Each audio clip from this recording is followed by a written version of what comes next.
Hello, my name is Nicolas Polymenakos. I help out behind the scenes here at NORWAC, the Northwest Astrological Conference, which is happening May 22nd to May 26th. Today, I'm with Nina Gryphon. Hi, Nina.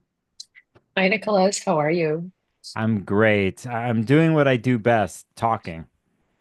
And we're going to talk a little bit about your lectures and workshop today. I want to remind everybody that you can get all the information you want from the schedule, the speakers, everything. It's on norwac.net. You can head to the website and check it out. The date's there, 22nd to the 26th of May. There are pre and post conference lectures and other things that come with the online viewing. The in-person part of the conference is completely sold out, but obviously because of the technology we're living in, you can watch from anywhere in the world. Nina, you have an interesting weekend of lectures happening. On Friday, the 23rd, your first lecture is called Planetary Mantra in Astrological Magic. Tell us a little something about it. Yeah, so all of my talks, including my workshop, are centered around the theme of astrological magic. And so this is one of the facets of astrological magic that is fascinating.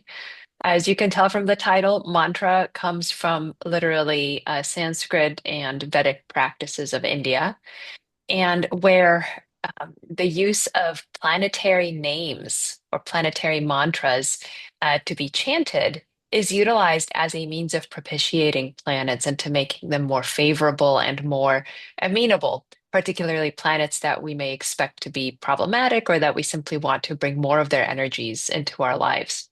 So, this lecture gives you a little bit of a taste for how that works, how you can start your own practice, and how you can incorporate these planetary names, these mystical formulas into your own planetary work, magic, ritual, what have you. Interesting. That lecture's on Venus Day. And I'm looking at what time. So not to figure this out. I want to know what hour you're doing it in, where it's I'll have to falling. look at that. Yes, Yeah. exactly. But Venus Day is a very good start. Yes. No, it Absolutely. is. It is.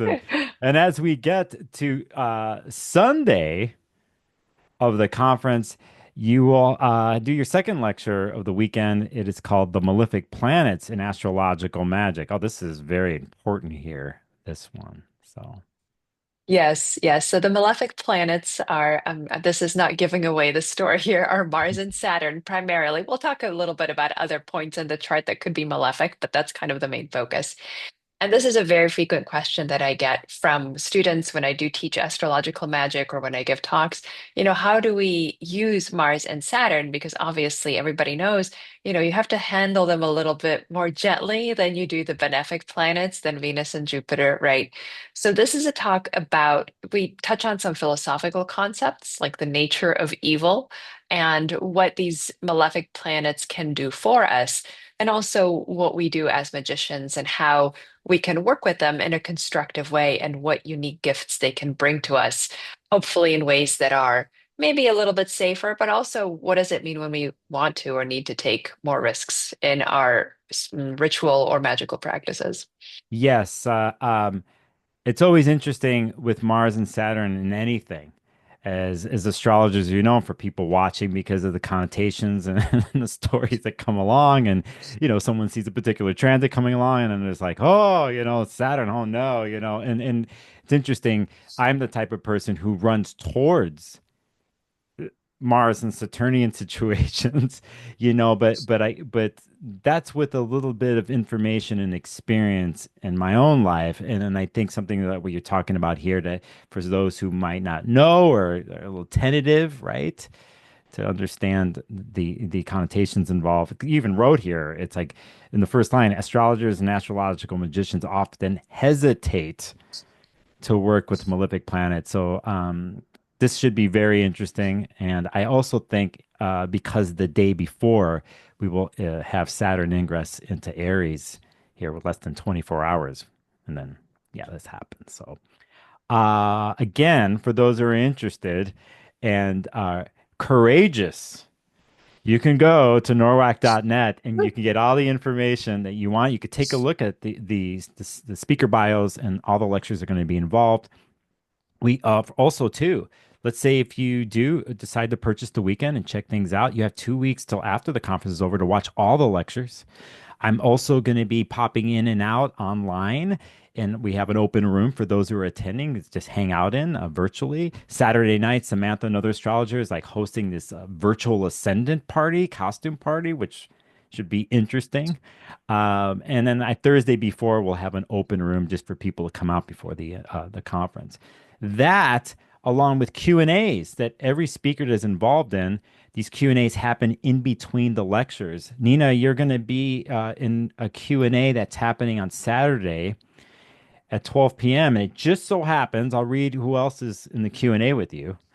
Uh, Ari Moshi, Jen Zart, and Wade Caves. Do you know who Wade is? Yes, of course. I know Wade well. I know Jen very well. So I think it'll be a wonderful opportunity. Yeah, and so people Mm. show who are watching online, they'll get to ask questions, and then it's kind of an improvisational conversation in between the lecture tracks. Then we get to something interesting and amazing, I think, here, and it's your post-conference lecture that you're doing on Monday, and it is called Astrological Magic: Aligning Your Life with the Divine. Here's the third, in the sense, lecture here with Astrological Magic that you're ending the weekend with. So. Yes, yes. So that is actually an all-day talk, all-day workshop, participatory. And it's something that, in some ways, I have tried to boil down. So I teach a course for the School of Traditional Astrology about astrological magic. It's several weeks in length. We do usually like, what is it, 6 weeks, I think. And my goal is to try to, boil down not the entirety of the course, but enough to kind of get people, get their feet wet, get them interested and give them a little bit more about astrological magic, or maybe they have some interest, maybe they have a little bit of experience, but now we can start talking about what does it really mean to do astrological magic? Where does it come from? And what does a practice look like and what can it do for us? So we do get into, I think, some interesting, like, in the first part of the workshop, we talk about some theory and philosophy to help you get the grounding building blocks. And then we get into, okay, here's the practice, here's the astrology, here's how you can elect, for example, to make, times to make favorable talismans or do rituals. And then we do a lot of practice together, so that people can come away with something that they can incorporate into their lives and into their practices. Yes, it's interesting, Nina. If we think about, let's say, the last 6 or 7 years, I'll pick 2018 when like the United Astrology Conference was happening in Chicago. From that point till now, let's say when it comes to astrological magic out there, we've seen the interest explode and all the changes and all the different ways people are trying to work or understand this. And um, what do you think about this? I'm just curious, about how where we find ourselves in this practice, like right now. Yeah, well, it's interesting, according to William Lilly, who was, 17th century astrologer, and also very interested in magic. He had to be a little bit more low key about it just because of his time. But he wrote about what happens after grand conjunctions. And of course, we had a grand conjunction in 2020 with Jupiter and Saturn in Aquarius. And he wrote that when you have a grand conjunction in Aquarius, it basically augurs a period of interest in magic. And he says, people don't think of magicians as we do now in his time in the 17th century as devils, but as seekers after knowledge. Hmm. So he really associates kind of the element of air in general and also Aquarius, but also he talks about Libra a little bit as well, since obviously the first grand conjunction was in Libra in 1980, right, in air in the current cycle that we're in. And he talks about that as actually ushering in a period of great interest in the occult, great interest in that which is perhaps normally, sort of perhaps religiously prescribed. So I'm not surprised at all that since 2018, especially since 2020, we've had so much interest. Yeah, I actually was working the bookstore at the United Astrology Conference, Mm, and there was a particular book, it might have been the Three Hands Press book mm, that Austin was a part of, and Demetra. I can't remember it yeah. right now, the name of the book. Uh, but there was people at the table, and they're looking at it, and then I remember, I was always trying to lead people to the right book. And people are Yeah. like, this astrological magic thing, like people have no, clue. And then, for me, it's like happy that people are interested, but it's almost like which door do you walk into to Yes. Yes. understand, because there's different doors, and at the same time we want to respect astrology as a whole in the craft, because you could go down a certain path, a certain alley, Yes. and find yourself lost in certain things, and certain things could happen. So, in that end, I'm thinking about your workshop here too, the type of vessel that you're creating and the door that you're opening up here, and obviously your experience with all this. And I think things like this, with someone like you, as an experienced practitioner, has knowledge and teaching and all that, holds a safe container for some of the things that are involved in practice like this. And it's not to scare anybody off, but I think it has to do with just honoring and respecting something, you I know. think that's right. Yeah, and I do think that that's one of the goals with my talks and workshops too, is to give people a good entry point and to just set them on their journey in a good way, right?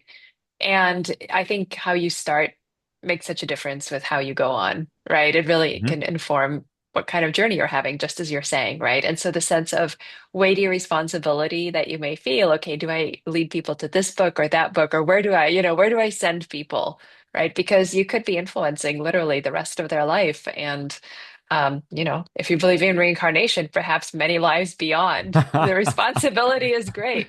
Yeah, now that's all, yeah, that's a different kind of pressure right there. But it's for what we do with divination and our connection to the divine in nature, and what Yeah. the connection there, just that alone for one's own world, what could happen, and the beautiful things, and one's understanding with the universe. And ultimately, right, we're all just trying to find meaning. And so, anyway, really excited for your post-conference workshop, Nina. Again, anybody watching can go to norwac.net. You could see the pricing, the schedule, everything on there. Um, and on that note, Nina, thank you for coming on and talking. Yeah, my pleasure. Yeah, yeah.